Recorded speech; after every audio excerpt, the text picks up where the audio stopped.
There is one unspoken rule in the Duggar family. It has never been written down, it has never been said on camera, but every single woman who is married into that family knows exactly what it is. Kendra broke it, and the consequences were immediate. I am going to tell you what that rule is, but not yet, because if I tell you now, it will not hit the way it needs to hit. I need you to understand the world Kendra was living inside first. I need you to see the walls before I show you which one she walked through. So stay with me, because by the time we get there, you are going to understand something about this family that most people completely miss. If this kind of deep dive into the families the cameras only half show is what you are here for, hit that like button right now and subscribe to Jenny Exposes, because we go where the mainstream coverage does not. Now, let us talk about the Duggars. If you have followed this family for any length of time, you already know the surface story. Jim Bob and Michelle Duggar. 19 children. A television show that ran for years on TLC. A very specific brand of conservative Christian values lived out loud, on camera, for the entire country to watch. The family became famous not just for their size, but for the way they presented themselves, unified, joyful, ordered, and above all, obedient to a structure that went far deeper than most viewers ever realized. But here's what the show never really explained. The structure inside that family is not just spiritual. It is social. It is behavioral. And for the women who married into it, it operated like a code invisible, unwritten, but absolutely real. You could see it if you knew what to look for. And after years of watching this family, I know exactly what to look for. Let me build this out for you carefully, because the details matter. When you study the Duggar daughters-in-law as a group, not individually, but as a pattern, something becomes very clear. Their public behavior follows a remarkably consistent template. Social media posts are coordinated, family statements are unified, appearances at events are managed. Independent interviews are rare to non-existent.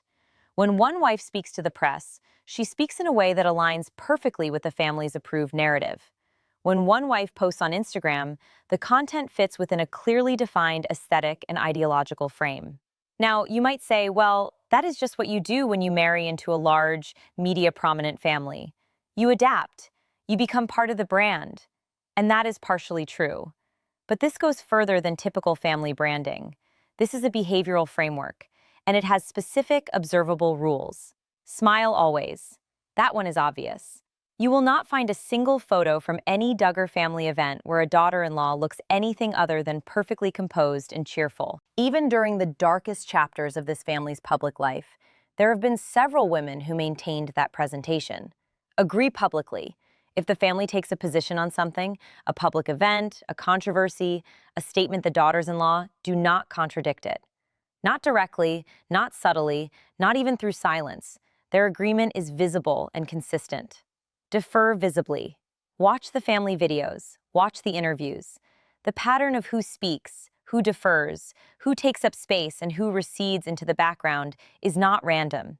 It is structured. And the daughters-in-law almost universally position themselves within that structure in a very specific way. Supportive, secondary, and subordinate to the family's central voice. And then there is the fourth rule. The one that matters most for what we are talking about today. The one I am going to come back to. Never seek outside counsel. Never bring your problems, your personal problems, your marital problems, your private struggles to anyone who lives outside the family's sphere of trust and influence. What happens inside the family stays inside the family. That is the code. And for years, it worked. For the vast majority of daughters-in-law who married into that system, the code held. You can trace it through their public lives like a thread, consistent, unbroken, invisible to casual viewers, but absolutely clear once you know it is there. Now let us talk about Kendra. Kendra Caldwell married Joseph Duggar in 2017. She was 19 years old. She came from a similarly conservative Christian background. Her father was a pastor.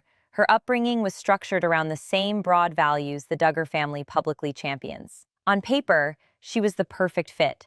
And for a while, publicly at least, she seemed to be doing exactly what the code required. She was present at family events. Her social media fit the template. She had 4 children. She smiled. She deferred. She performed the role. But then something shifted. I want you to think carefully about what I am about to describe, because this is where the timeline gets interesting. If you go back and look at Kendra's public digital footprint, her social media activity, her public appearances, the way she engaged with family content over time, there is a detectable change. It is not sudden, it is gradual, but it is there. Fewer coordinated posts. The kind of content where the whole family is clearly posting from the same playbook at the same time. Kendra starts drifting out of that pattern. Less Joseph. Not completely absent, but the ratio shifts. More Kendra as a standalone presence. Her own identity, her own voice, began to emerge separately from the family unit she married into. Now, a lot of people watching casually might not have noticed this. It is subtle. But here's the thing about high control systems, and I want to be precise with that term, because I'm using it deliberately based on documented behavioral research, not as an insult in high control systems. Subtle is still visible. The people inside the system notice. The people enforcing the code notice. And when someone inside the system starts moving even slightly out of alignment, the system responds. Think about what that response looks like practically. It is not necessarily loud. It is not necessarily overt. In a family that has spent years presenting a perfectly unified face to the world, the corrective mechanisms are usually just as invisible as the rules themselves. Cooler responses in family group conversations, fewer invitations to coordinated events, a subtle withdrawal of the social warmth that, in a tight-knit community like this, functions as currency. You are included when you comply. When you start to drift, the inclusion quietly pulls back. This is not speculation about the Duggar family specifically. This is documented behavioral science about how high-control social groups function. The mechanism is consistent across groups of this type. Social reward for conformity, social cost for deviation. And the cost begins long before anything becomes official or legal or public. It begins the moment the deviation is detected. So Kendra, by the time anything was visible to outside observers, had likely already been paying a social price inside the family network for quite some time. She had been feeling the pull of the system trying to correct her back into alignment, and at some point, she made a decision. She reached outside, and that single act is the rule she broke.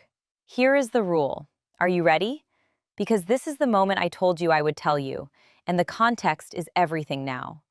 The rule is this: a Duggar wife does not seek help from outside the family, not from a counselor the family did not approve, not from an attorney acting independently of the family's legal network, not from a friend who exists outside the family's sphere of trust, not from anyone whose loyalty is not already filtered through the Duggar system. This rule is presented, within the value system, as a spiritual principle. Family first. Resolve conflict internally. Do not air grievances publicly. Trust God and trust the people He placed over you. It sounds like faith. It sounds like privacy. And maybe, for some people inside the system, it genuinely feels that way. But let me ask you to consider something. Who benefits most from information never leaving the family system? Not Kendra. Not the wives. Not the daughters-in-law who are navigating difficult marriages with no outside support. The people who benefit from information staying inside are the people at the center of the system. The people with the most to lose if the outside world starts hearing what the inside world actually looks like. The keep it in the family rule protects something, but it is worth asking what exactly it is protecting. Is it protecting family unity and Christian values the way it is framed? Or is it protecting something more structural, something legal, something financial? Because here's what I find fascinating about the Duggar family's pattern, and I am staying firmly in the realm of publicly documented facts here when legal complications have arisen within this family's history. The consistent response has been to manage them internally for as long as possible, to minimize external visibility, and to respond to external involvement with significant resources and coordinated action. That is not a family protecting its faith. That is a system protecting its interests. And Kendra, the moment she walked through that invisible wall and spoke to someone outside, a counselor, an attorney, a trusted voice that was not filtered through the Duggar network, she became a threat to that system. Not because she did anything dramatic, not because she went to the press or made public statements, simply because she sought outside counsel, simply because she allowed someone who was not part of the system to hear her story. That single act, within the logic of the system, was a betrayal. And systems like this that have survived for decades by controlling information and managing internal conflict before it becomes external do not respond to betrayal passively. They respond with force. We are going to talk in a moment about exactly what that force looks like.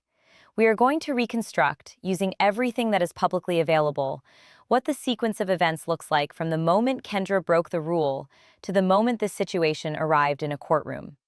And I want to be clear with you that some of what I am about to walk you through is a documented public record, and some of it is my analysis and theory based on that record.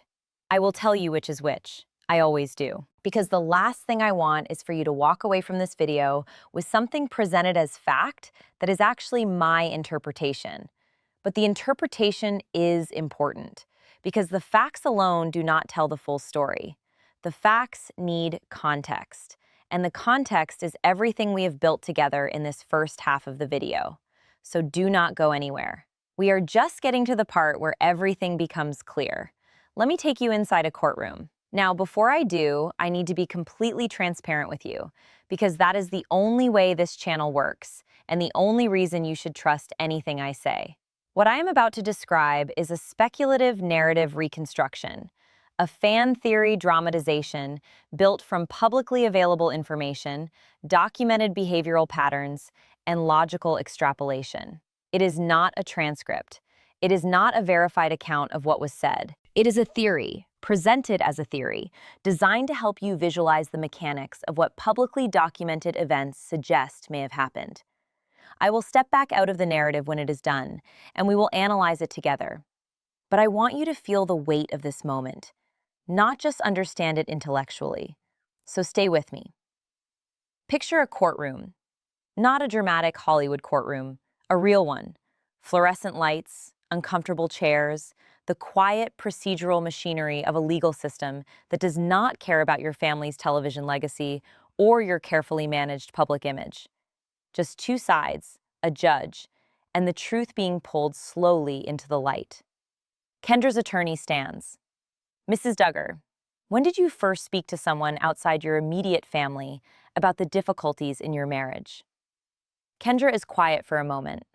Not because she does not know the answer, because she is calculating even now what it costs to say it out loud in a room full of people who were never supposed to hear it. About 2 years ago. And what happened after that conversation?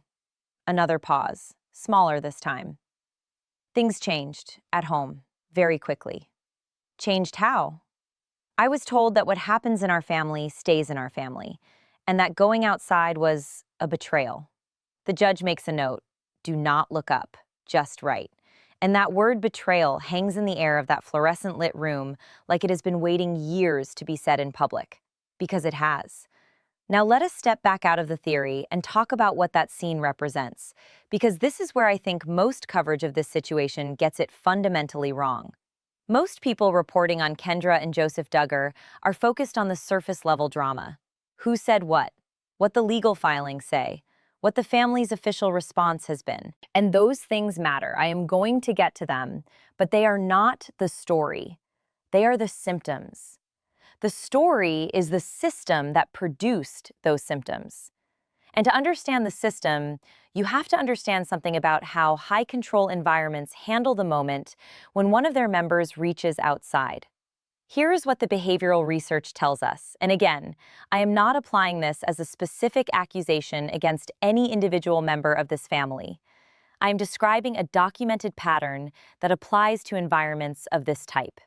When a member of a high-control group seeks outside help, the group's response typically moves through several predictable phases. The first phase is identification. The group becomes aware that information has left the system.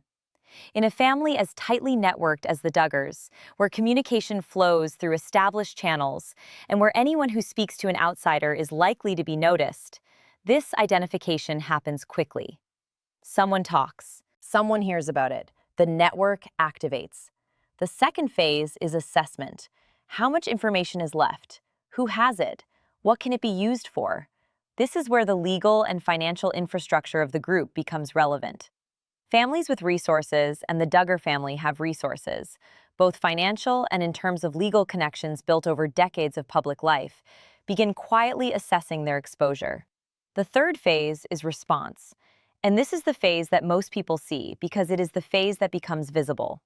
The response can take many forms. In some environments, it is socially a coordinated effort to discredit or isolate the member who reached outside. In others, it is legal preemptive filings, protective orders, custody-related actions, financial maneuvers designed to establish control before the outside party can act.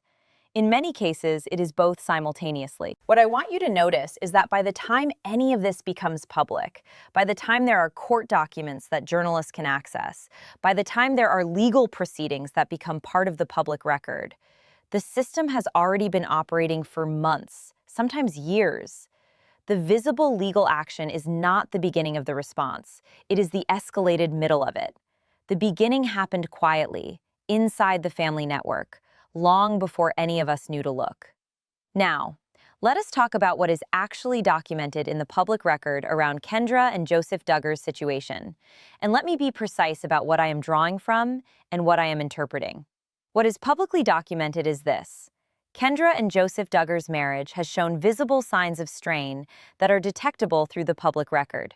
Their coordinated public presence, the kind that characterized the early years of their marriage and fit perfectly within the Duggar wife behavioral template, has shifted. Their joint social media footprint has thinned. The unified family presentation that once included them prominently has, over time, become less prominent for this particular branch of the family. What is also publicly documented is that the Duggar family has a long and detailed history with legal proceedings of various kinds. This is not a family unfamiliar with courtrooms. This is not a family that lacks legal resources or legal sophistication.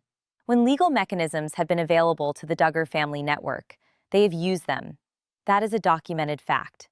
What I am adding, and I want to be clear about this, is that my analysis is the connective tissue. The framework explains why a woman like Kendra, who entered this family from a similarly structured background, who had every social incentive to remain inside the code, who understood the cost of deviation before she ever paid it, why she reached outside anyway, and what that act of reaching outside set in motion. Because here's the thing about breaking a rule in a system like this. You do not break it lightly. You do not break it casually. You break it because something inside you has reached a point where the cost of staying silent is greater than the cost of speaking. You break it because you have weighed the social price, the cooling relationships, the quiet exclusions, the subtle withdrawal of family warmth, and you have decided that whatever is on the other side of that wall is worth what you will lose getting there. That is not a small decision. That is an enormous one. And for Kendra to have made it for someone who knew exactly what the rule was, who had watched other women in that family navigate their entire public lives without ever crossing that line, tells you something important. It tells you that whatever was happening inside that marriage, inside that family network, was serious enough that she was willing to absorb the consequences. Now I want to zoom out for a moment and ask the bigger question. Because I think we have been focused on Kendra and Joseph specifically, and that focus is valid. But there is a larger frame here that I think is worth putting on the table. The Duggar family built their public identity on a very specific idea. The idea that their way of life, the structure, the hierarchy, the conservative Christian values, the large family, the deliberate insularity from mainstream culture produced something genuinely good. Happy families, strong marriages, children who grew up knowing exactly who they were and where they belonged. That idea sold. It sold well. Millions of people watched this family and found something in their presentation that felt appealing, even aspirational. And for a long time, the system protected that presentation perfectly. The code worked. The information stayed inside. The public face remained intact. But systems like this carry a contradiction inside them that time always eventually exposes. The very mechanisms that create the appearance of harmony, the information control, the behavioral conformity, and the social cost of deviation, are the same mechanisms that prevent genuine problems from being addressed. Because if you cannot speak about a problem outside the system, and if speaking about it inside the system triggers the corrective pressure that pushes you back into conformity, then the problem does not get solved. It gets managed. It gets suppressed. It gets held inside until the pressure becomes too great for the system to contain. And then someone reaches outside. And everything the system worked so hard to keep invisible becomes visible. Kendra reaching outside was not just a personal decision. It was, whether she intended it this way or not, an act that exposed the fundamental fragility underneath the Duggar family's carefully constructed public surface. Because once one person reaches outside and finds that the outside world has resources, support, and legal frameworks that the inside of the system does not provide, the logic of stay inside begins to collapse. Why would you stay inside a system that cannot protect you when the outside can?